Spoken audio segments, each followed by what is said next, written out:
Welcome back to Swimming in the Deep. One of the things I noticed about my F-150 when I got it home again was the cup holder, one of the cup holders. This vehicle's a ton of cup holders. 2 here, 2 there, some in the back too. The finish on this truck's in great shape. The dash on some of these F-150s has some bit of flaking happen here or there, and I think you can touch it up, so I'll do that later too. But one of the things I noticed was that this cup holder was stuck in here, so we're going to work on getting this out. And how we're going to do this, we're going to I tried pulling it, but I think there we go. We're going to slide it out, and once you slide it into place, it's supposed to pop out with a spring, and so it's kind of stuck in there and hard to get out. What we're going to do is we're going to take this out. There's a little plastic tab there and one on this side too. And once we get this out, I'll show you what we're going to do with it.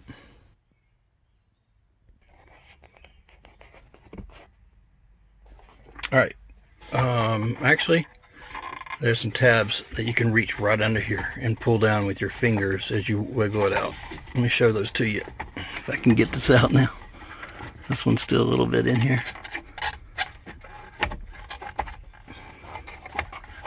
That one right there. See, I pulled it down with my finger. And there's this one on this side. And I was able to pull this one down with my finger. And it'll catch twice, basically. And now that we've got it out, this get the camera focused better. I don't know why the camera won't focus.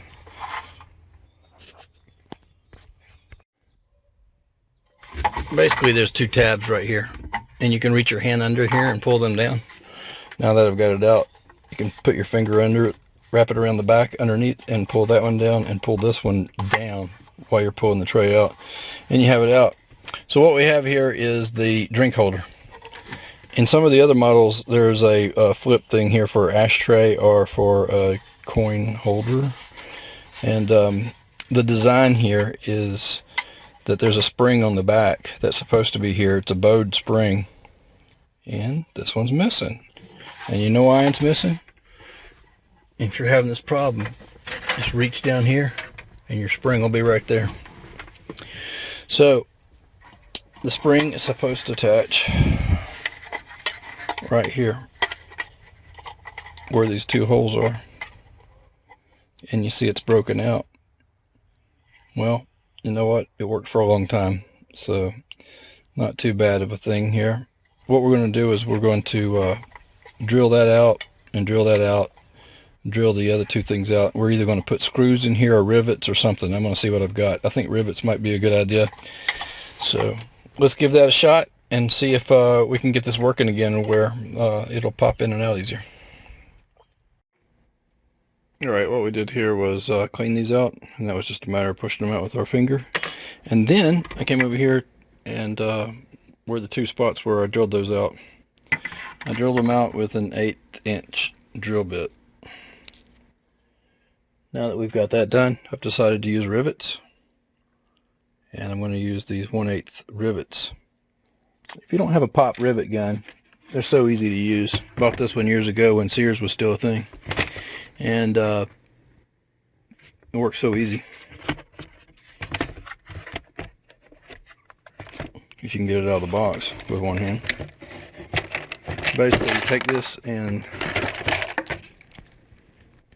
excuse the shaky camera, you take this and you put your rivet in the hole.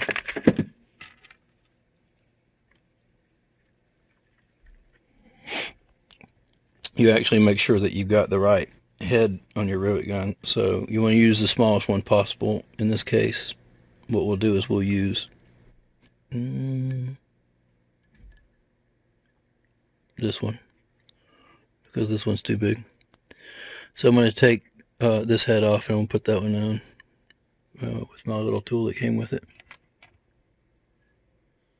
Alright, I've got this on, and you take your 1/8 rivet, in this case, rivets come in all sizes, and you put this long part in here like this. Now, if you don't have rivets to fix this thing, you can use some screws. But rivets seem like a good idea. And by the way, I've watched a few YouTube videos on this and decided to make my own as well. So I can't give credit to just one YouTube video.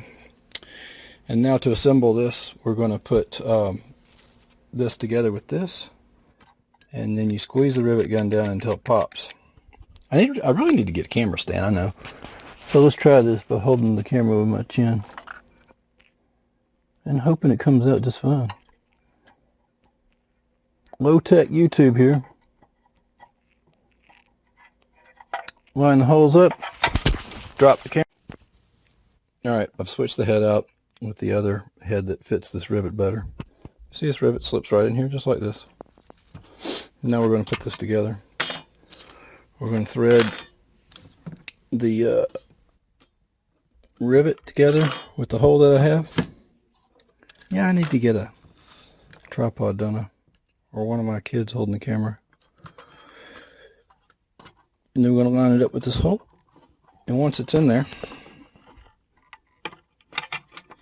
it's easier with two hands. It's so easy with two hands. It's so easy with two hands. There.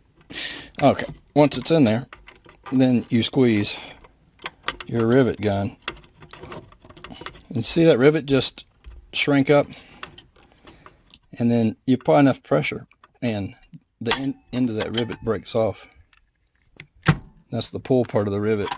And then we're going to do it with the other one. And we will have fixed this. See how that makes a nice clean connection? It's not going to go anywhere. Alright, I'm going to fix that one and then we'll show you in a second. Now we got a nice clean connection, and it's better than it was from the factory. It looks like it was just sort of melted in place. Alright, let's go put this back on. It's getting dark on me. So now I'm going to put it back in. And just have to find the track here in the dark. Slide it right back in. I'm going to pause this while I do it to you. There, we should be back in business, and I turn the flash on, right, so I can see. I also use this opportunity to clean up. There's still a few crumbs in there. We'll be okay. Now it works just like it was designed to work. We'll get this dash cleaned up later. Thanks for watching Swimming in the Deep. Like, share, and subscribe.